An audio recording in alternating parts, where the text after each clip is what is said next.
The bike is pretty easy to take apart and put back together.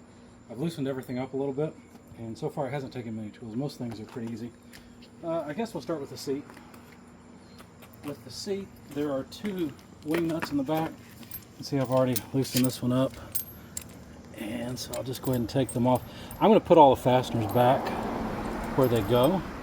Like, I'll lay that down here for the time being, but once I get the seat off, I'll put the washers and the wing nut back on in the right order so you can see how they go.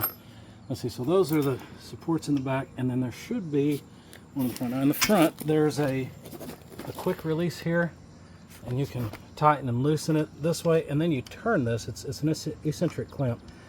I would turn it down something like this, but get it tight enough, then you can, you know, one way or other. I've already loosened it, but just play with it. You'll see how to tighten this. You'll see that there's a slotted tube here, and that slotted tube then compresses down to hold the front at, I think you want it all the way down. I don't know any reason why you'd have it up. On a regular bike, you can adjust the height of the seat there. So let's see if this will just come off. There we go. That came off easily. Of course, I'm just doing this to reduce the shipping costs for you. And to put all these things back on in the correct order. Of course, you got to take them off. That little plastic piece right there just slips inside of the tubing, so that's pretty easy. My plan is to take off the handlebars, seat, and the two wheels, and then collapse the frame a bit. Let me show you how to expand the frame to whatever length. Now, when you expand or collapse the frame, I think you'll have to adjust these wires. These wires control things like gear shifts and brakes and that sort of thing. The collapse and expand is right here, so there's a lock on this side. You just turn the handle out. Like, this is locked right here, and you just open it up like this. And then you can unscrew it on this side or the other, it doesn't really matter. And then it should collapse together a little bit. Now, I haven't adjusted this bike, so it may be a little bit of a pain. It could be, but yeah, it looks like there might be a set screw right here as well. So this is a set screw that's, I think everything on the bike is metric. So let's see what size we need for this one. My guess is that this is just a secondary thing to keep the bike from collapsing on you if that quick release were to fail. You kick it with your foot or something, I suppose. There we go. Yeah, I could feel it loosen there. So now I should be able to, yep, there we go. Now to collapse it, I'll have to, it adjusts the steering linkage length. So let me temporarily wait on that. I'm going to clamp this back. Mosquitoes out of here. And then I'm going to take the handlebars off first, because that'll make it easy. It's an odd size, it's 11 millimeter. There are 4 nuts here to remove. They are lock nuts with washers. I got them started. Probably should have taken them farther out, but here we go anyway. And of course, like usual, I'll put them back with the clamp. And you'll see all that. There we go. It's going to take a minute. Looks like those threads are boogered up a little bit, which is unfortunate, but it should still hold. I know I rode it for a while and didn't even know that's the first time I've seen those threads, so I didn't know they were boogered up like that. Somebody may have put the wrong size fastener on this silly thing, who knows. I did not buy this new.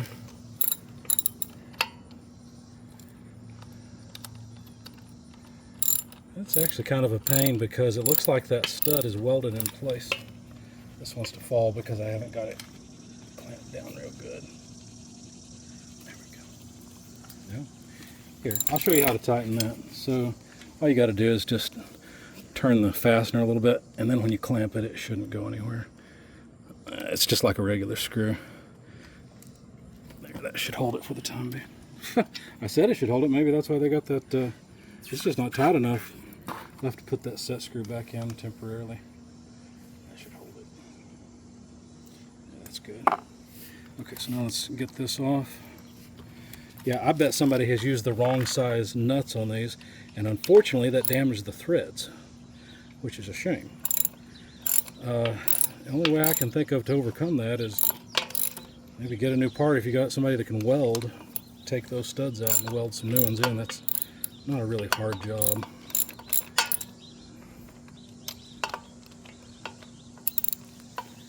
If you have a machine shop, you could machine some off those clamps and have enough thread left, but I don't think I'd do that. I think I'd replace the studs if I were going to do anything. Of course, these are clamping down fine, so maybe you just put it all back together and don't worry about it. That would also work. There we go. Okay, so now these clamps come off, and that'll allow us to ship it like this and not have to disconnect any of these things. We can just kind of set it that way, and they're ready to go together. Now, to hold everything so that it's not lost, I'm just going to thread the nuts on a little bit. That way they don't get lost in shipping. There's basically a washer and then a nut on each.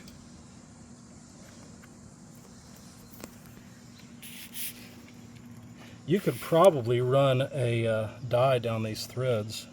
You can get a die really cheap at somewhere like Harbor Freight. I bet this is metric, but you'd have to check to make sure. And I wouldn't go by the nut. If you're going to try to correct these threads, I'd get a gauge. I've bought both a metric and SAE or standard tap and die set, just because it's so handy. When you're chasing threads like this, to clean them up and get them to work right again, you don't need the best tool out there. You know, if you really try to tap or thread a hole with a tap or a die that's not very good, it's a big pain. But when you're just chasing threads like this, or you're cleaning up threads because they got dirt in them, a cheap tap and die works just fine. But if you buy both a metric and standard, that feels like it's cross thread, but again, this is the wrong thread. If you buy, so I'm not going to drive it on there. If you buy a metric and standard tap and die set, you can do stuff like this all day long. It's super easy. All right, so we got that off. We can collapse the frame, and let's see, now if I collapse it, that's going to make this fork turn, and that's okay. So let's go ahead and take the tires off, then we'll collapse the frame. Like I said, I went ahead and loosened things. You want to make this tight enough where they don't, well, you don't want your wheel to come off. Oh, and one more thing, your wheel won't just come, well, no, it does. Sometimes wheels won't come off because the brake pads are too close together and you got to take this out. But in this case, that wasn't what happened, so we'll just leave it like that. And then we'll take the back tire off. This is another one of those quick releases. So you just turn this out like this, and this is a screw fastener, basically goes all the way through. There's a nut on the back side. Mosquitoes are trying to eat me up. Nut on the back side you can turn to loosen or tighten just like regular threads, and then your back tire will come out. Now, a little bit of a trick with this to get the chain back on, when you take this out, the derailleur has to wrap around the sprocket. So let's see, and by the way, this is an extension. Whoever had it before me, I guess, wanted a little bit longer wheelbase, or a bigger wheel. This is actually the bigger wheel that didn't come on the machine, because originally, you notice if your axle was here, you'd have to have a smaller radius or smaller diameter wheel. Now, these brakes may not let this wheel come off. We'll see here in a second, but let's try. It should just lift out. There we go. Yeah, it's a slot, and yeah, it looks like those brakes are trying to hold us a little bit. I feel like that tire needs a little more pressure. So here's what I'm talking about, where the brakes want to keep the tire from coming out. So all you really have to do is just pull the two together, and then this piece comes right out like that, so that the brake pads open up really wide, and that allows the tire to clear. You can see it easier on the front wheel. So you see how that chain's wrapped around the sprocket. We'll just take that off. There we go. So now the wheels are separate. This should allow us to package it up in a smaller box, I'm hoping, and make the shipping a lot cheaper. I may have to, no, not yet. Let's try turning that fork. Turn the fork. Oh yeah, we got to loosen this. Gotta tighten this up, didn't I? There we go. So now, take this and scoot it back. So that's about as far as it goes. I may end up taking this fender off. I don't know. Well, it's not out any farther than the pedals, but if I took the pedals off, that would help too. So we'll take the pedals off as well. Pedals are pretty easy. You got a right and a left, I think. I don't remember. I think you got a right and a left. We'll find out here in a second. Anyway, I'm going to put this set screw in a little bit just so that it all stays together. And I think I'll square that up. Something like that. There we go. Should be good. So feel free to loosen this, of course, and get your wheelbase set right. Like I said, you may have to pull these out, disconnect them, just so that you can get it set to a length that's comfortable, and then adjust all your cables so that they work properly. Put the, looks like that kickstand goes back, but that's not really adding length. So that's fine. And that should be a lot smaller already. What I'm thinking of doing is putting the chair underneath this. We'll see. Anyway, so what else did we need to do? There's something else I said. Oh, pedals. Yeah, if we take the pedals off and I'll take this fender off, that'll maybe make our width a little less and again reduce the shipping cost. We'll try that next. Okay, pedals can be a pain. I'm not sure if I have a wrench big enough to do it right now. I may have to go get one. Let's try this little bitty thing, see if it'll go in there. A lot of time adjustables are just too big, but no. And then also the torque on these things can be really, really high. And so I probably need a bigger, better wrench. Is that going to reduce the size any because you have the seat still to consider? Oh, that's true. That's true. That may not be worthwhile. I was thinking of putting the seat kind of like this, and that would reduce the size. I'm going to turn these nuts in a little more though. Maybe if you just take one pedal off, because that's a good idea. I don't think that you need to take both. Yeah, that'll work. That's a good idea. Because you're right, this won't be as narrow as the width of the frame. It's pretty close. Yeah, if we take one pedal off, I think you're right. And which pedal? I think I want to take this one closest to me off, because that way I won't have to take the fender off, since it'll be protected by that pedal, or at least have the same width. Now if we look at the thread carefully, we should be able to see which way it goes. Looks like the thread goes that way.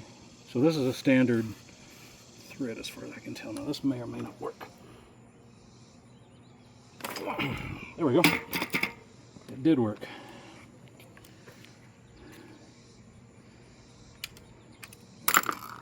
So this is just standard thread. One of them's backhanded if I remember right, and the other one's forward-handed like that. So I'll tape that down. I think that's it. If I take any other parts off, I'll let you know, but I don't think there's a need to at this point. I think this is about as shallow as we can make it. So hopefully the box won't be any longer or wider or taller than this. Let's see, I guess it is constrained by the height of this wheel, so it's got to be at least that height. Yeah, it doesn't matter if I put this back here or up front, does it? And then this one, no, I'll figure out how to package it. But anyway, so there it is. So hopefully that helps in reassembly of the thing, and I really hope you enjoy it. I hope you like this and get a lot of good miles out of it. It's a good bike. I just didn't like the way it felt for me. It was a little too short. So enjoy.